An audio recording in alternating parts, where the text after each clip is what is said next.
चाहे किसी जाति के हो, हमें कोई नाराजी नहीं। किसी मत के हो, किसी पंथ के हो, किसी संप्रदाय के हो। अब मेरे चेले बनो चाहे न बनो, सत्संगी बनो चाहे न बनो, आप मेरे को दिन रात गालियां दो तब भी मेरे को कोई फर्क नहीं पड़ता। मेरी 3 बातें मानो, बाकी जो गालियां देनी है देते जाओ। लेकिन आप इतने दुष्ट नहीं कि गाली देने की हिम्मत करें जयराम जी की। मेरी 3 बातें मान लो। एक तो आपका शरीर तंदुरुस्त रहे, ऐसी बातें आप जान लो, सीख लो। इस ढंग से भोजन करो, इस ढंग से नियम करो कि आप जल्दी बूढ़े ना बनो।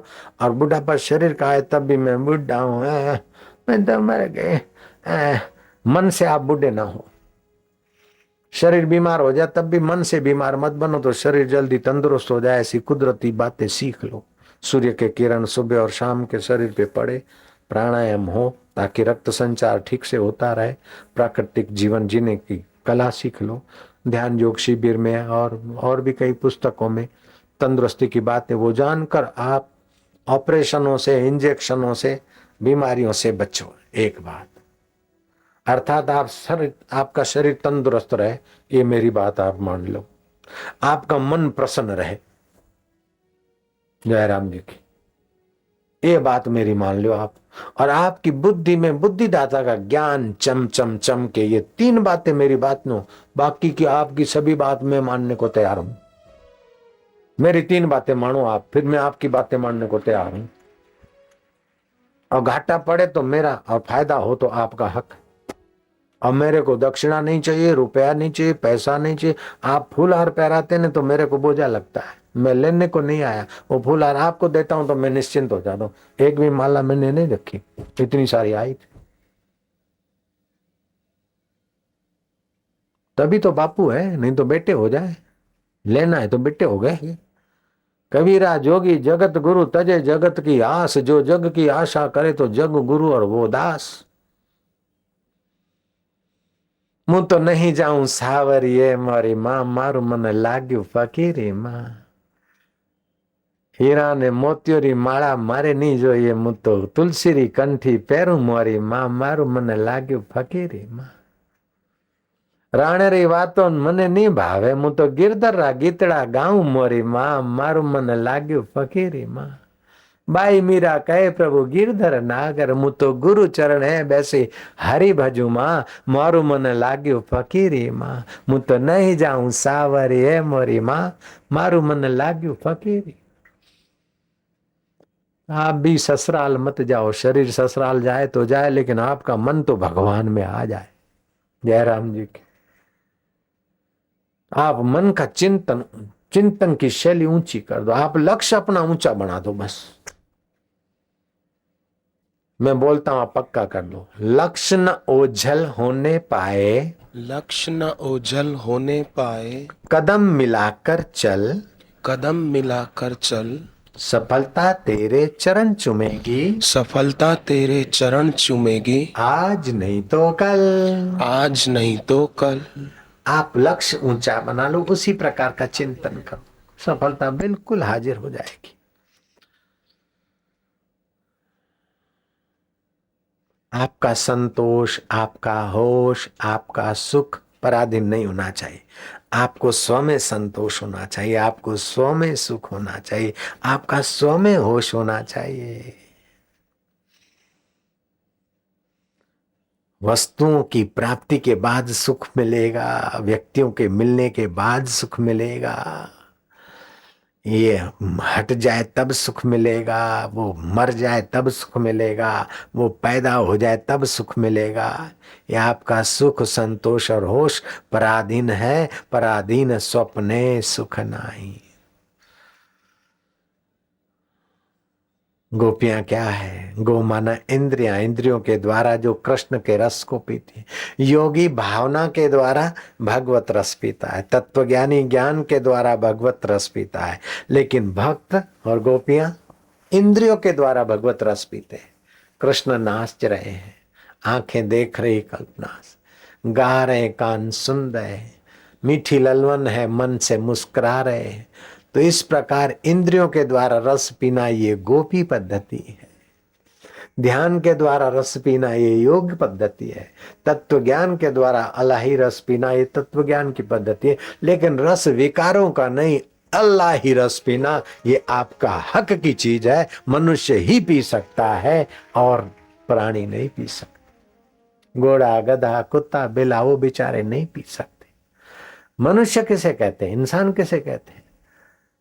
मनुष्यत्रूपा अर्थात मनन करने की वृत्ति और श्रद्धा, यकीन जिस प्राणी में हो।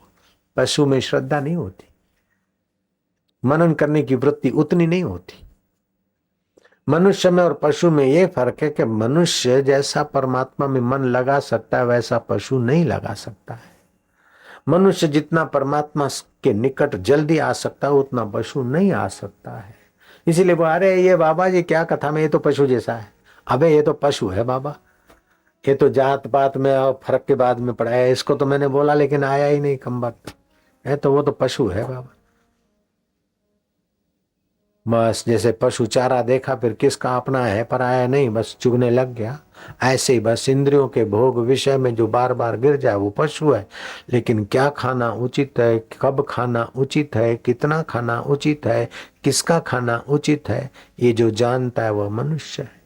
तो ऐसे मनुष्य के लिए भगवान कहते मत चित्ता मद गता प्राणा, मेरे में चित्त लगा, मेरे में बुद्धि लगा, मन की प्रीति मेरे में लगा और बुद्धि का विचार मेरे में लगा, फिर मैं और तू यूं मिल जाएंगे।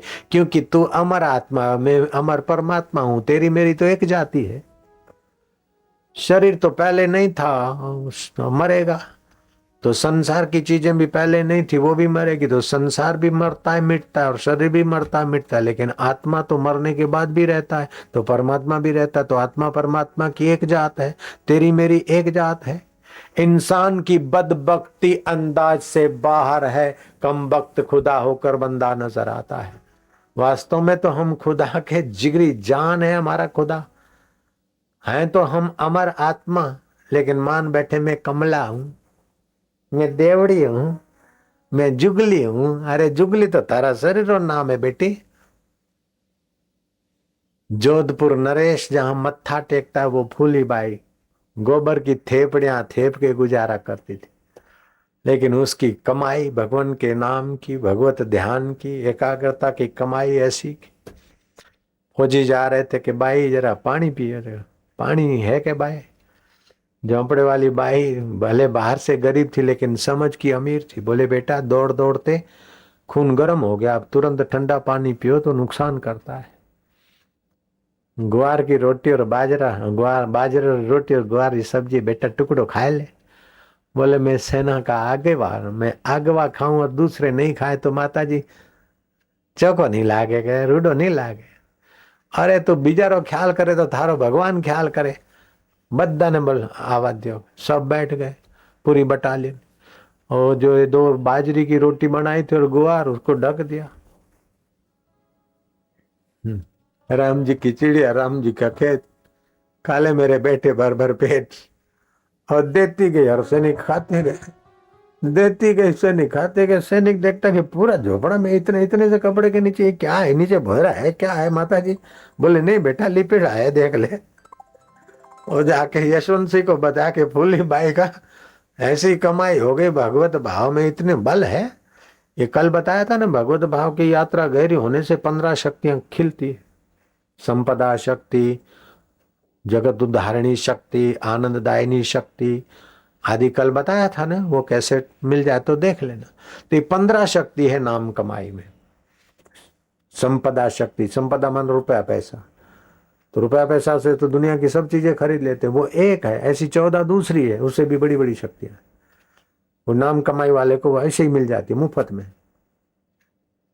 आपको तो 5 साल के लिए वोट देते, बाद में फिर कटोरा लेके जाना पड़ता है कि जरा ख्याल रखियो, इधर तो नहीं कटोरा बटोरा कोई जरूरत नहीं है।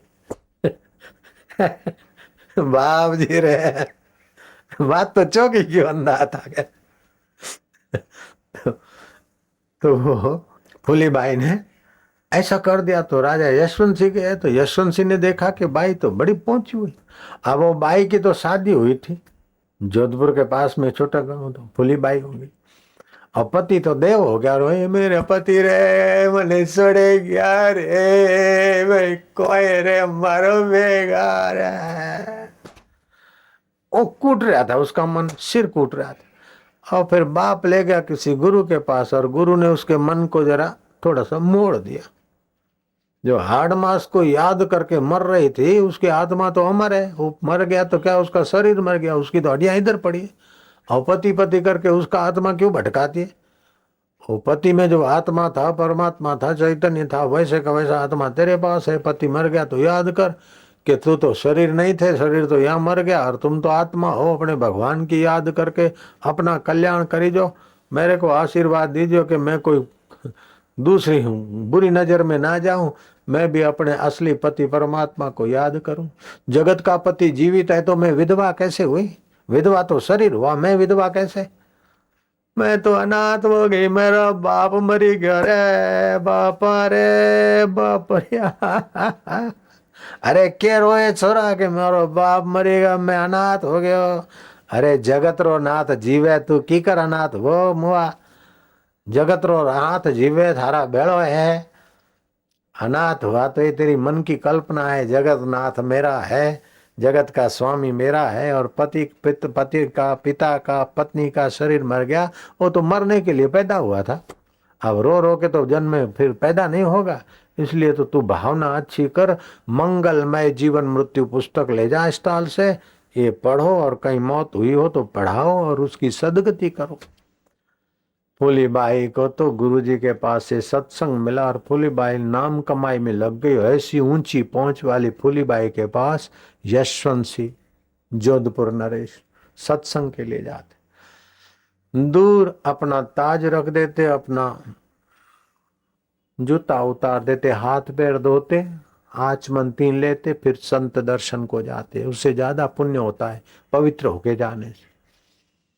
फूलीबाई से बड़ी शांति मिली। एक दिन यशवंत सिंह कहते, जोधपुर के राजा यशवंत सिंह, माता जी तुम तो छेण की थाबड़ी थेप के भी इतना सुखी हो कि मेरी रानियां तो राजमहल में रहती, रनवास में सारी सुविधाएं, नौकरानी दासियां हैं, फिर भी अंदर में दुखी है, शांत है। एक दुखी हुई है, इसको ठीक ठाक करो तो दूसरी का झगड़ा, दूसरी का तो तीसरी का, तो रांडा लड़े। माता जी तो हाल हो गए, रांडा रे जरा उपदेश दियोगे। फूलीबाई आई तो इतना तो वो ठीगड़ा लगा था साले को, और जूता तो फटा टूटा। जाडो खाए जाडो बोले, चोको खाओ चोको बोलो चोको हाले। तो शाम का टाइम था, फूलीबाई रनवास में गई तो उस बाई को देख के रानी हंस पड़ी। फिर भी फूलीबाई के मन में दुख नहीं हुआ कि मेरी मस्करी करते। मस्करी करने वाला करे, दुखी होना न होना अपने हाथ की बात है। दासियों ने बताया कि राजा तो नाक रगड़े और तुम उसकी हंसी उड़ाते हो, इसके हृदय से बद्दुआ निकलेगी तो तारी तो खबर ले लेगा राजा। अरे माता जी माता जी माता जी। बोले बेटा कोई बात नहीं, मेरी हंसी उड़ाई तो कोई बात नहीं, लेकिन ऐसे लाली रंगो ओ लगाओ, इसमें तो जानवरों की चर्बी है। वो जो क्रीम लगाओ तो जानवरों की चर्बी है, लाली लगाओ तो पशु पक्षी का खून है, केमिकल है। ए लाली के लगाओ बेटा? एक गहना गांठा पैर के और सीन राशि करके अपने को तुम सुंदर मानो, लेकिन इससे तुम्हारा सौंदर्य क्या है? ये तो हाड़मास का सौंदर्य हुआ। तो माता जी के चोको उपदेश दियो के काई दिया बेटा उपदेश? गहनो गांठो तनरी शोभा, दारी शोभा नहीं है, तनरी शोभा है। गहनो गांठो तनरी शोभा, ये तुम्हारे शरीर की शोभा है, तुम्हारी शोभा नहीं है। तुम्हारी शोभा तो आत्मा परमात्मा है। गहनो गांठो तनरी शोभा, सोनारो बोर पेरे ए फायदो करे हो बोर, चांदी रो सोनारो बोर फायदो करे। तिलक करो, सूर्य की शक्ति ओज शोषित करे दिमाग में, दिमाग ठीक रहे। सिंदूर लगावत, भावुकता में आके कुछ गड़बड़ नहीं कर ले, इसलिए सिंदूर महागबर हो गए। हिंदू धर्म ने बहुत ऊंची बातें खोज ली है। कांच की बंगड़ियां आपके रक्तचाप को बैलेंस करती, नाड़ी के रिदम को नाड़ा छड़ी बांधते तो आपके वात और पित्त अगर भेड़े मिल जाएंगे तो आपको बीमारी होगी। उनकी जोड़ी को तोड़ने के लिए नाड़ा छड़ी। दूषित ग्रह जुड़ गए और आपको मिसगाइड कर दे तो नाड़ा छड़ी बांधे कि उनकी दोस्ती तोड़ने के लिए नाड़ा छड़ी।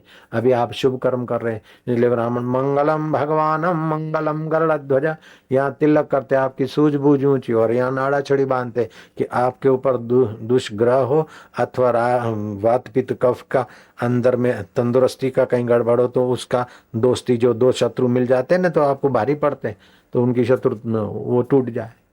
कैसा मनोविज्ञान है, कैसा शरीर विज्ञान है, कैसा मंत्र विज्ञान है भारतीय संस्कृति में। इसीलिए मैंने तो वर्ल्ड रिलीजियस पार्लियामेंट में कहा, चीन की दिलवाल मशहूर है, कोविड का पेट्रोलियम मशहूर है, अमेरिका के डॉलर मशहूर है, लेकिन भारत के संत अभी भी दुनिया में मशहूर है शांति और आनंद देने के लिए। दुनिया में किसी भी देश किसी भी देश में चले जाओ, भारत का संत जाएगा तो जो गैदरिंग होती है और जो लोगों को शांति मिलती है वो सब निराली होती है। अपनी तो अपने हिंदुस्तान के सच्चे संतों की तो अभी पूरे वर्ल्ड में मोनोपोली चल रही है। मैं सच बोल रहा हूँ, विवेकानंद की इच्छा हुई चलो चीन देखने जाए, तो कुछ जापानी भक्तों के साथ गए, तो जापानी भक्तों अनुवादक के तरीके से लेके जाना पड़ा। तो चीन में अंग्रेजों ने कहीं कुछ धंधे बंधे फैक्ट्रियां लगा के शोषण किया था, तो बगावत चली थी। किसी भी गोरे को देखते तो डंडा लेके मारने आते, किसी गांव में गए तो डंडे आ गए मारने के लिए। विवेकानंद ने कहा कि इनको चीनी भाषा में समझाओ कि हम यहाँ हिंदुस्तान के बाबा को लेके आए हैं और ये हिंदुस्तान के विवेकानंद हैं, ये फैक्ट्री खोलने नहीं आए लेकिन दुखड़ा दूर करने वाले बाबा। और ये सारे के सारे डंडे बंडे रख के बोले मेरे घर में भूत की बात है, वो बोले मेरी औरत से नहीं बनती, वो बोले मेरा छोरा कहना नहीं मानता। विवेकानंद ने उनको बिठाया, ओम लिख दिया, तावीज में डाल दो, रोज थोड़ा जपो, पानी में देखो और ओम शांति जपो, घर में छींटे मारो। ओम तो बीज मंत्र है, मास्टर की है, और जो प्रॉब्लम है वो मंत्र जोड़ दिया, वो खुश हो गए, मत्था टेकने लग गए। अभी भी किसी देश में आप मेरे को भेज दो, दुबई में हो जुम्मे के दिन कई हिंदुओं को एयरपोर्ट से ही वापस कर देते थे, ऐसा मेरे को बताया कि बापूजी यहाँ तो ऐसा होता है वैसा होता है। कोई बात नहीं, हम गए तो वहाँ का कोई अधिकारी शेख था, वो मेरे को बेचारा लेने को आया, और वहाँ की कारों पे ईश्वर के सिवाय कहीं भी मन लगाया तो अंत में रोना पड़ेगा। जब हमारा कार्यक्रम था दुबई की कई कारों पे लगा था और कई जगह मेरा सत्संग हुआ, और वहाँ के शेख साहब के पास भी शायद कैसेट पहुँच गई होगी, वो हमारा भक्त था जो वो शेख से क्लोज था। हमारे दिल में जब किसी के लिए नफरत नहीं है, कोई दायरा नहीं है, तो कौन हमारा क्या बिगाड़ेगा भाई। जयराम जी की तो फूलीबाई ने कहा कि गैनो गांठो तनरी शोभा, काया काचो भांडो, फूली कहे थे राम भजो लड़ो क्यों हो रांडो। एक बीजे की चुट्टी देना, अपने अपने दुर्ग में कीकर मरोगे। एक दूसरे की भलाई सोचो, एक दूसरे की उन्नति सोचो, एक दूसरे के गहरे में जो राम बस रहा है, ला बस रहा है, वो देखोगे। गहनो गांठो तनरी शोभा, काया काचो भांडो, फूली कहे थे राम भजो लड़ो क्यों हो रांडो। 4 दिन की जिंदगी वो चोटी कह जो वो उड़ा के कर, वो उड़ा के कर, क्यों की कर अमृत को विष बनाओगे।